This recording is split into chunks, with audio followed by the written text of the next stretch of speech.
This is Dr. Natrell. What brings you in today? What's up, guys? Welcome back to another great video. I'm in a fantastic mood today, as France has just defeated and embarrassed Sweden with the score of 3-0 through 90 minutes of action.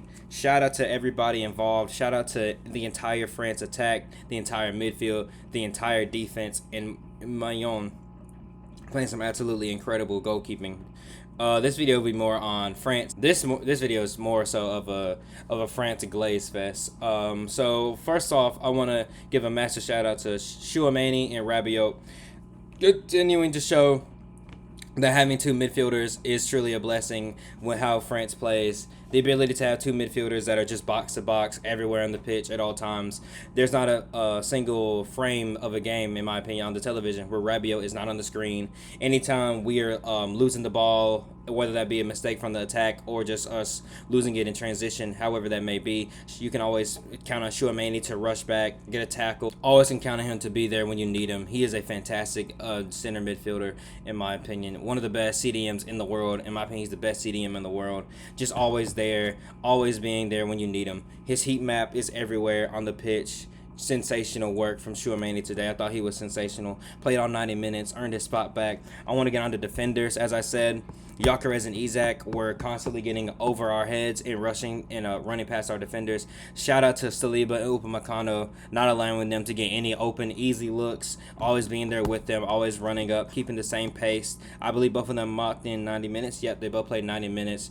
Just inspirational work from what I believe to be the best defending duo and the rest of the World Cup, in my opinion. And I want to give a massive shout out to Digne for being able to take Theo Hernandez's spot and place phenomenally. Defensively and offensively, he was everywhere. He was sensational. He was making runs. He was covering for when Barcola was out of position, or Mbappe, Elise, whoever's on the left at that point. But just making runs, being a great defender, stopping Gyökeres at times when he was drifting to the right, being comfortable enough to stop Elanga when he was drifting over there as well. How they made their runs. No easy crosses from his side. Loved what I saw from Dean today. What I really want to talk about, though, is this French attack. The top four I'm about to name: Dembele, Michael Olise, Bradley Barcola, and Kylian Mbappe. This was a sensational performance from France, from these four. The entire team played unbelievably well. That's without being stated. This France looked like the best team, and it's not even close. When you have the ability to have four attackers that without anybody else, keep in mind, France play with two midfielders. When I say they only play with two midfielders, I'm emphasizing that point because typically you'll see three midfielders, you'll see four midfielders in order to help out the offense, right? You never really see four attackers all by themselves handling business without the midfielders pitching in. It is a straight blessing to have the caliber of Dembele, Olise, Barcola, Mbappe, Doué, Cherki. The list goes on and on of attackers that can just simply handle a 4 versus 9 or 4 versus 10 by themselves. These four have this entire World Cup thrashed every defense they played. And they played good comp. They played a good Norway team. Yes, it wasn't their starters, but still played a really good B team, in my opinion. And they played Senegal, the African champions. This team, this attack is terrifying. This is one of the greatest attacks like we've ever seen in World Cup history, and we're witnessing it live. France haven't had to struggle at all in any of these games they played so far. Now, they haven't played anybody up to their caliber like a Spain or Portugal or Argentina, but you got to beat who's in front of you, and at the end of the day, they are destroying the people who are in front of them. We haven't been able to see them struggle yet, which will be interesting because I believe they are going to struggle. That's just how soccer is. They're going to have to run into a Portugal or a Spain. They're going to have to run into an Argentina, Colombia. Mexico even just got a great win against Ecuador. Even them, England, Brazil, they're going to play some really good teams. They're going to have to suffer. So we're going to have to see how we are when we're on the back foot. But as for right now, I think we look unstoppable. We look like the clear-cut best team in the world, which should have already been the president, in my opinion, or precedent, sorry, of what was to come in this World Cup. The attack is flawless. Olise has 5 assists in 4 games. Mbappe has 6 goals and 2 assists in 4 games. Barcola bags another goal for us. Dembele gets another assist. The front four is unstoppable. And I look into it and I say, what defense is left that could really stop this France offense? And when I look into that, the only defense that I see that had a chance is the Netherlands.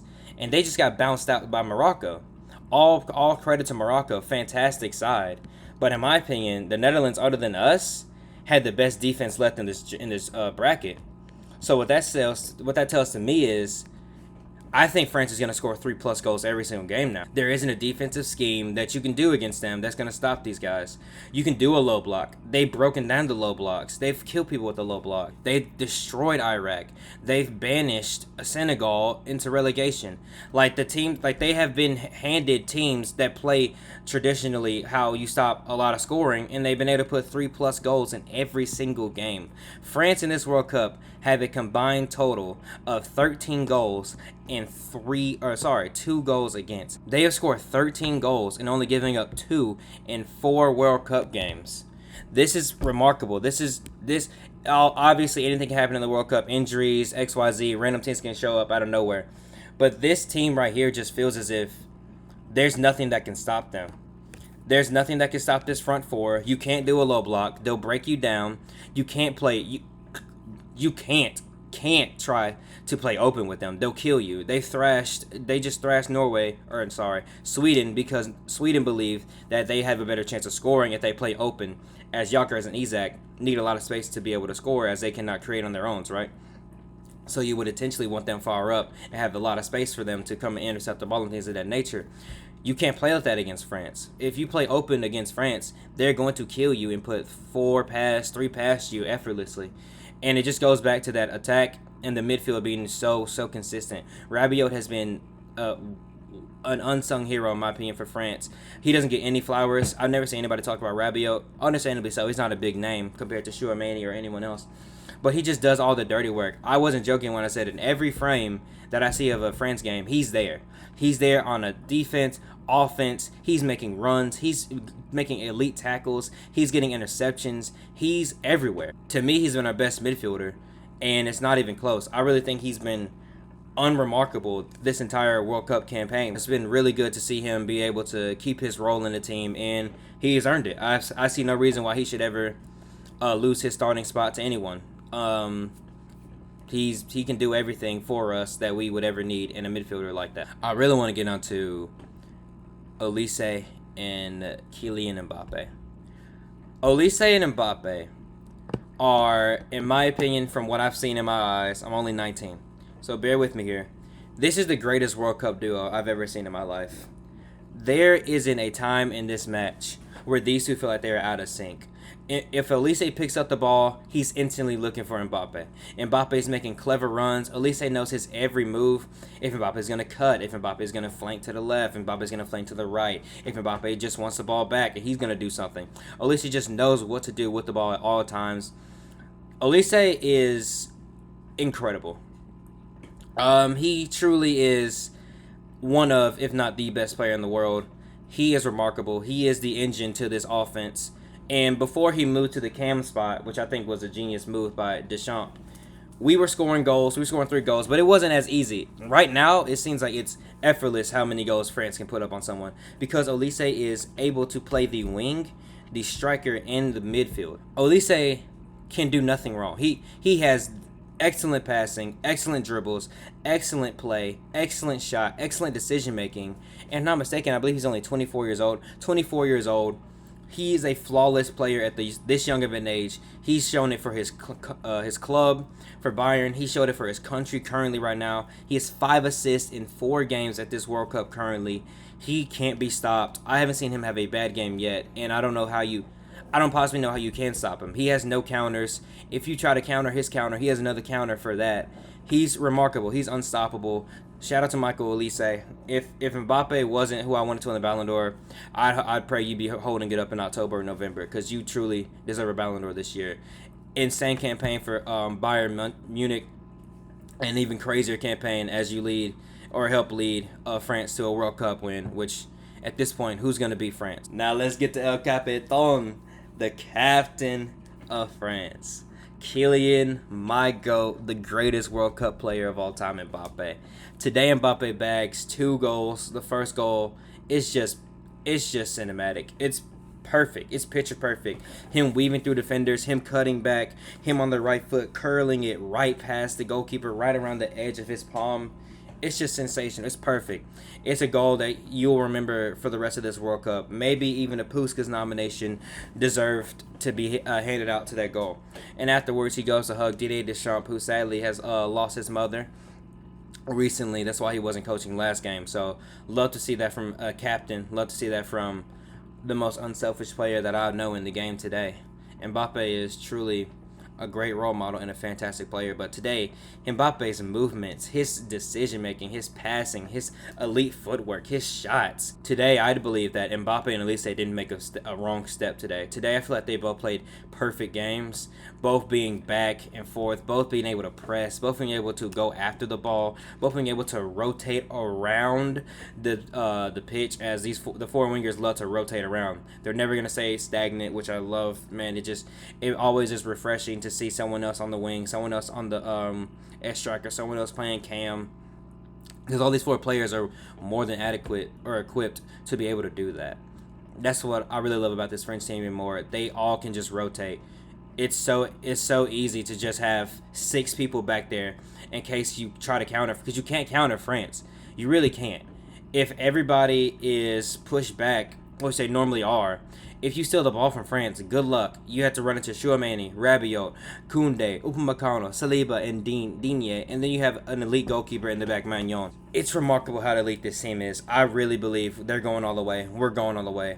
Mbappe is going to have his second World Cup in 12 years. He grabbed his 6th goal today, tying Messi for the tournament. I believe he's going to get the Golden Boot as well. It just seems too easy for them right now. It seems like Elise and Mbappe and all of France is just in coast mode. They're chilling. There's no reason to accelerate. There's no reason to decelerate. They're just chilling in the car, listening to good music, riding along the street. This feels like it's child's play, like they're not even trying. And that's remarkable that they are thrashing competitive teams like this so effortlessly. As a France fan, I will be interested how we look when we get punched in the mouth figuratively. What I mean by that is, what happens when we can't just play around whenever we want? What happens when we lose the ball? What happens when we can't dominate possession? What happens when teams aren't going to just allow us to control the ball? What happens when we get attacked? What happens when we play a competent offense, or things of that nature? So if inevitably when we do match up against Morocco, against Spain or Portugal, against whoever else comes out the other side, whether it be Argentina, Brazil, England, it'll be very interesting to see what we look like when we're on our back foot, or if we're down 1-0. What if we go down 1-0? What do we look like when we try to make a comeback? That'll be interesting to see about France. I can negate all that by also saying, what defense is going to stop this for? There's no defense in soccer right now, other than the Netherlands, and they're out, that I could even fathom stopping France from scoring 3 goals. To me, is if you're going to beat France at this tournament, either those 4 have the worst games of their lives, which I just can't see happening either. One of them's got to go off. The talent is too elite up top. One of them has to carry the team figuratively.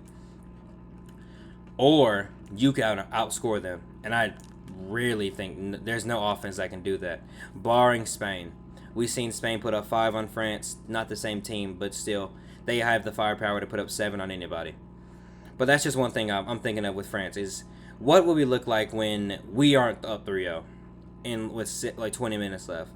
What do we look like when we're not up 2-0 with a half left? What do we look like when we're tied? What happens when Barcola and Dembele have a bad game? What happens is, in my opinion, we have the best player in the world, Kylian Mbappe. No matter what happens, I can always default to having him as our captain, as the best player in the world. He won't let us down. He wants that second World Cup, and more importantly, he wants that Ballon d'Or this year.